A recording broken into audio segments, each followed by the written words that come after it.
Hey alls, this is Solomon Rambling, and today I wanted to showcase ClusterPuck 99. As you can probably assume from the title, ClusterPuck 99 is a playoff of the orgies that most pucks have when they come together. This is talking about specifically 99 pucks having just a sexual frenzy. I don't know why they would make the game based on that, but sometimes you gotta choose a name that makes people want to buy it. It sure as heck made me interested in purchasing it, but it turns out it has nothing to do with orgies and more is like air hockey. So that still appeals to me. I looked at it and it seemed almost to have a rocket fist feel to it.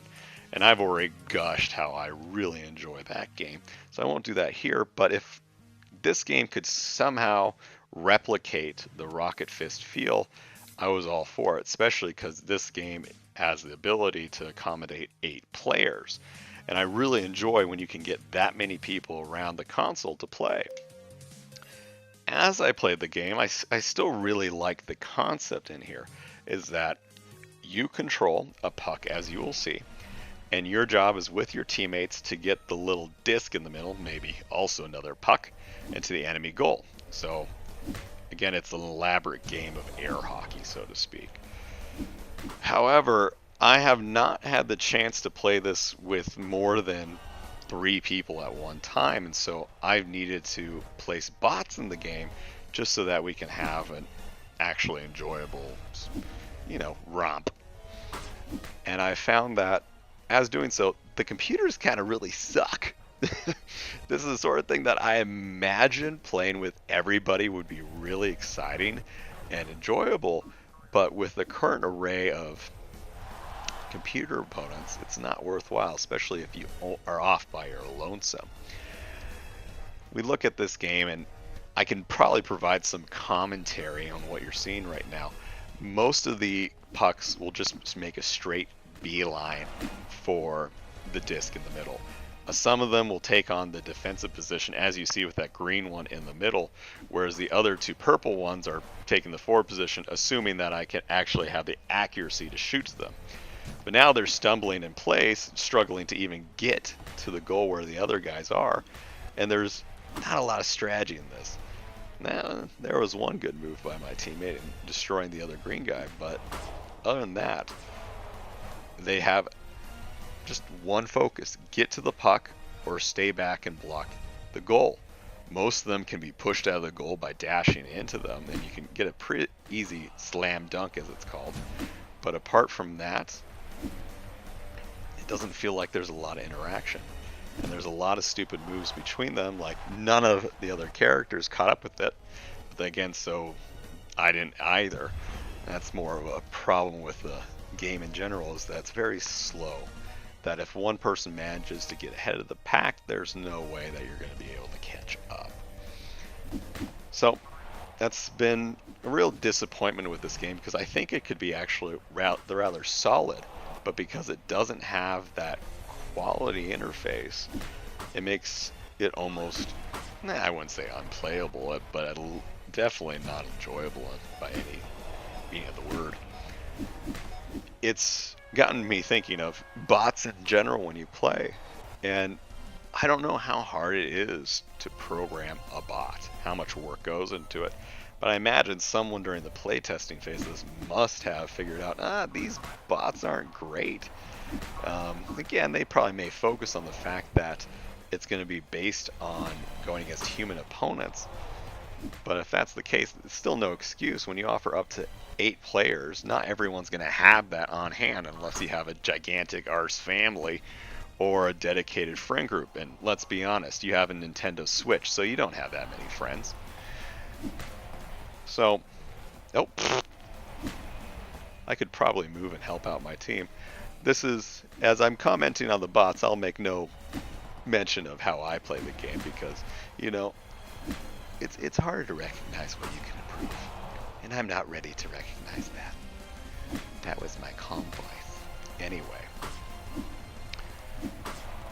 Oh, man. Okay. Match over. Yeah, I lost. So that's what I'm seeing with this game. A lot of games I do think have the ability to implement great bots. Puzzle games and fighting games I think are included. Usually always provide a solid enemy or teammate, even if you don't have human people around.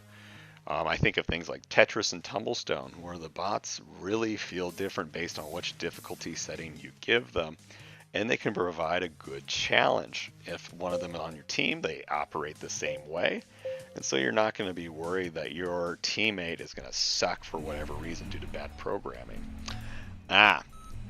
With this stage, we may see one of the other problems with the bots is just how simple they are. This stage, even though we got randomly, really showcases the AI. You have two that will stay forward and one will stay back constantly in goal. Theoretically, that's good playing in like soccer and I don't know, some other sport that I've never played. But for here, it kind of makes a bland game. You see my teammates right there. I'm not going to pass them. And the other two guys just have to aimlessly follow me and hope that this guy gets to it. This is how I figured out how to eventually score a goal. We're going to see if I'm going to get it. This is one of the challenges in the game. But there you go. You eventually understand that you can just circle it. The bots will follow you. They won't do any expert tactics such as pincering you in. They're just going to make a beeline. But going back to the puzzle and fighting games, I think fighting games have also always been able to implement very strong AI. The one that stands out in my mind the most is Super Smash Bros. Level 9 opponents can really provide a challenge and act as a training ground for you. To professional players, they're not powerful enough. But even like the amiibo that were able to learn and predict your moves and establish a style, they were way harder than level 9. And it provided a refreshing challenge. And so that's one thing I have appreciated about Super Smash Bros. One other game on the Switch that I think does it rather well is Inverses, and I had covered that in a video before, but the bots put up a good fight and can be unpredictable, can employ different strategies. Sometimes they kind of get the blank stare of death where they stand and do nothing, but that's pretty rare. The rest of the games on the Switch, at least the ones I have so far, haven't been remarkable to me in my mind. I've seen, like, the one that strikes me as not great is Worms WMD. And that's a game where it's turn-based and you have physics and you have to destroy the other worms that are on screen. And you can insert AI-controlled opponents and teammates. Not teammates, so to speak. Well, if you create a whole worm team. That's beside the point. Accuracy is not my strong suit. But with the worms, each computer opponent takes time to plot out their move just as a human would. And that doesn't make much sense to me because theoretically, or at least as I understand it, a computer should be able to, I don't know, through some algorithm, figure out how it's going to move and make that move immediately. So whereas a worm opponent typically could take up to 30 seconds to determine its move, it shouldn't be more than 5 or 10. At least that's how I feel. Again, some engineer or programmer could yell at me in the comments, but we both know that no one like that's watching this video, so I'm good. Another one that's kind of iffy but not totally awful is Super Bomberman R. The opponents can provide a challenge and they at least create enough chaos that you're able to see them as functional opponents or teammates.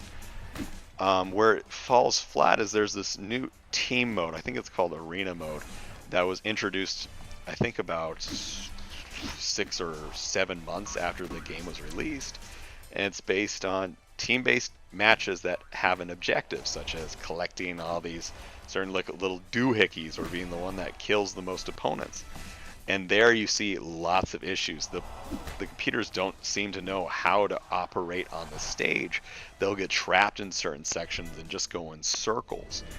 And so that's disappointing, but again, at least Bomberman functions to some extent. Those are at least serviceable. Again, nothing beats playing against a human opponent, unless you really hate humanity, and I get you. That's understandable. But I think bots are necessary, and if they're at least semi-adequate, then awesome. There are also bots that have limited functioning that don't really hurt the game, but you wish there were a little more, I don't know, had a little more depth to them. The game that comes to mind most immediately to me is Doom. I love first-person shooter games that allow me to go against bots, to play any game that would go online. That's why I've appreciated Call of Duty, because a lot of times I don't want to go online and fight all the people that are either 12-year-olds cussing up a storm or some other butthurt guy that feels like he can say anything just because he's on the internet. This is some issue I see with Rocket League. In Doom, you're able to make private matches and team deathmatch. If it's you and another person, just two of you, you can create bots for team deathmatch. But none of the other modes are accessible at that point. So if you want to do freeze tag, you're crap out of luck. Yeah, watch my ability not cuss. So again, Doom doesn't need it because very fortunately it has no chat or message system or any ability whatsoever, because it's also the Switch and it sucks. But it's still something that I wish I could have the ability to not have to go online or play just one set game constantly and work on improving myself by going against increasingly harder bots. I don't know how hard it is to program them. Call of Duty was able to do it. Maybe it's just something that Doom didn't feel like it was necessary, Bethesda specifically. I also see that with Payday 2, that your teammates, whenever you don't have a human teammate, a bot replaces that person. And bots are pretty competent in loud missions. So when you're going guns a-blazing and trying to withstand waves of SWAT teams and yada, yada, yada, they're not competent at all, or they don't even participate when you're trying to stealth a mission. So if you're trying to do a heist of a bank or anything like that, they're just going to wander around on the outside and not do anything. I can understand that if you try to program bots to help, they could make awful mistakes, but at the same time, it'd be awesome if you can give them commands. Maybe they can go to some place and distract a guard or put a jammer so that security systems don't work. Just very simple things that maybe can help out a little bit. As they are now, they're absolutely worthless.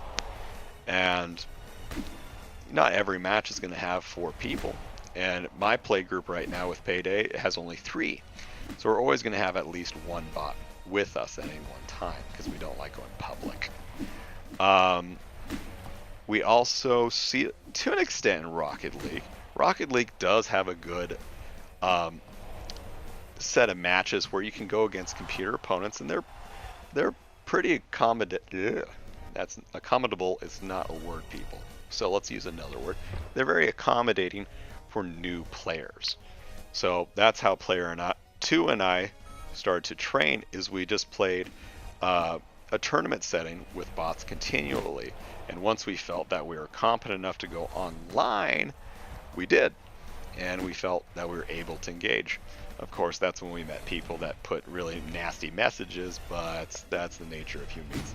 Oh, there's another awful example of the bots right there. They utterly blocked my ability to escape the goal, and they do that a lot. They can even block shots if I'm trying to score within it.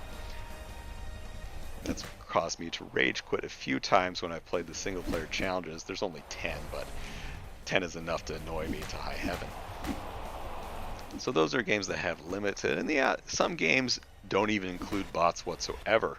That's the Splatoon way of things, is they're not going to even try to provide some training mode. You have maybe the Octolings that are included in the story mode, but outside of that, there's no way that you can play local matches. The first Splatoon pretended that it offered local multiplayer 1v1, but it was so awful and limited that no one really felt it was necessary, to the point where the game didn't include a local multiplayer mode in the subsequent release. If you want to play locally, everybody has to have their own Switch and copy of Splatoon. Another one that comes to mind is a game from the Wii U days. It was called Sports Ball.